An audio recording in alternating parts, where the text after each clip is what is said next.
Assalamualaikum warahmatullahi wabarakatuh. Saya Winda Rizkyana, NPM 1901010181 akan mempresentasikan hasil proposal saya yang berjudul pengaruh sales growth dan capital intensity terhadap financial distress yield score dengan profitabilitas sebagai variabel moderasi. Latar belakang, perusahaan retail berperan penting dalam mempengaruhi tingkat pertumbuhan perekonomian Indonesia. Perusahaan retail menyumbang perolehan produk domestik bruto atau PDB untuk sisi perdagangan sebesar 12,83% dan untuk sisi konsumsi sebesar 57,31% selama 5 tahun terakhir. Sektor perdagangan selalu memberikan kontribusi lebih dari 50% terhadap PDB. Dilansir dari Badan Pusat Statistik tahun 2020. Akan tetapi, perusahaan retail sering mengalami pasang surut dalam menjalankan kegiatan operasionalnya. Dilihat dari beberapa tahun terakhir ini, pertumbuhan industri retail mengalami ketidakstabilan bahkan cenderung melemah, sehingga dapat menjadi ancaman bagi pengusaha dan juga perekonomian negara. Melemahnya pertumbuhan perusahaan retail ini diantaranya disebabkan karena pesatnya perkembangan digital dan teknologi.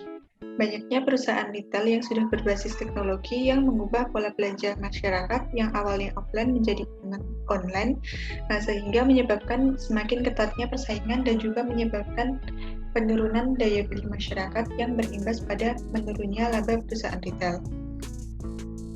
Rata-rata pertumbuhan penjualan perusahaan retail di Indonesia pada tahun 2015 sampai 2019.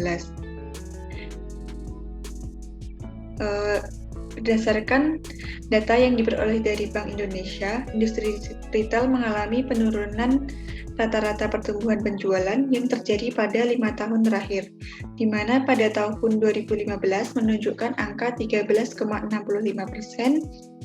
tahun 2016 turun menjadi 11,04%, kemudian terjadi penurunan secara signifikan pada tahun 2017 mencapai 2,93%, kemudian pada tahun 2018 sebesar 3,73%, dan pada tahun 2019 mencapai angka 3,97%. Yang selanjutnya research gap. Pada variabel sales growth yang dilansir dari artikel Handayani Widyastama dan juga Amah pada tahun 2019, sales growth berpengaruh positif dan signifikan terhadap financial distress. Sedangkan pada penelitian Widyari dan juga Merkusiwati, sales growth berpengaruh signifikan terhadap financial distress. Yang selanjutnya, variabel capital intensity. Dari penelitian Bahtiar dan juga Handayani tahun 2022, capital intensity berpengaruh negatif terhadap financial distress. Kemudian variabel profitabilitas.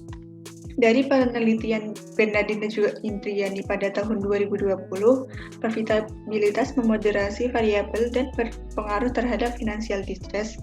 Kemudian pada penelitian Sari dan juga Putri pada tahun 2016, profitabilitas memperkuat variabel yang berpengaruh terhadap financial distress. Kerangka pemikiran. Kerangka penelitian adalah suatu konsep penelitian yang menghubungkan satu variabel dengan variabel lainnya untuk menyusun penelitian secara sistematis.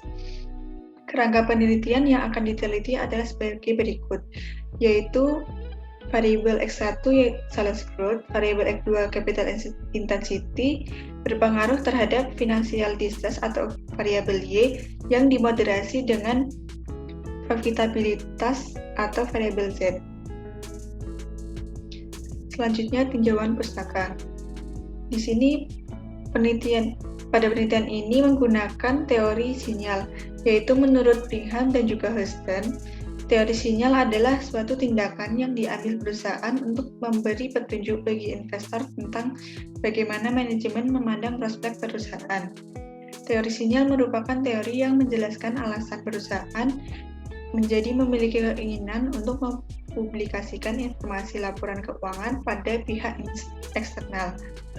Nah, hubungan teori sinyal dengan penelitian ini adalah adanya dorongan dari pihak perusahaan untuk menginformasikan laporan keuangannya kepada pihak luar, yang bertujuan untuk menghindari adanya asimetri informasi antara pihak perusahaan dan juga pihak eksternal. Kemudian metode penelitian. Yang pertama, jenis dan sumber data. Jenis penelitian yang digunakan pada penelitian ini adalah penelitian deskriptif dengan pendekatan kuantitatif. Sedangkan jenis data pada penelitian ini adalah data sekunder yang didapat dari website Bursa Efek Indonesia atau dalam website www.idx.co.id. Yang kedua, populasi. Populasi dari penelitian ini adalah seluruh perusahaan retail yang terdaftar di Bursa Efek Indonesia pada periode 2015 sampai 2019 dengan jumlah populasi sebanyak 27 perusahaan. Yang ketiga, sampel. Teknik pengambilan sampel yang digunakan pada penelitian ini adalah dengan metode purposive sampling. Kriteria perusahaan yang dijadikan sebagai sampel adalah sebagai berikut. Yang pertama adalah kriteria perusahaan retail yang terdaftar di BEI pada periode 2015 sampai 2019, yaitu berjumlah 27. Kriteria kedua yaitu perusahaan retail yang tidak menerbitkan laporan keuangan secara lengkap selama 5 tahun pada periode 2015 sampai 2019, yaitu sejumlah 3 perusahaan. Kriteria yang ketiga yaitu perusahaan retail yang tidak mempublikasikan data secara lengkap yang berkaitan dengan variabel yang diteliti pada periode 2015 sampai 2019 sejumlah 5 perusahaan. Sehingga perusahaan retail yang didapat dengan metode purposive sampling tersebut adalah sejumlah 19 perusahaan. Kemudian dikalikan dengan periode penelitian tahun 2015 sampai 2019 yaitu 5 tahun, sehingga mendapatkan hasil sampel sejumlah 95 perusahaan. Selanjutnya, uji data. Di sini menggunakan uji analisis statistik deskriptif, analisis regresi logistik dengan menggunakan metode regression analysis atau MRA, kemudian menggunakan uji asumsi Kaslik yaitu uji normalitas, uji multikolinearitas, uji heterokedastisitas, dan juga uji autokorelasi. Sekian presentasi dari saya, mohon maaf apabila banyak kurangnya. Terima kasih. Wassalamualaikum warahmatullahi wabarakatuh.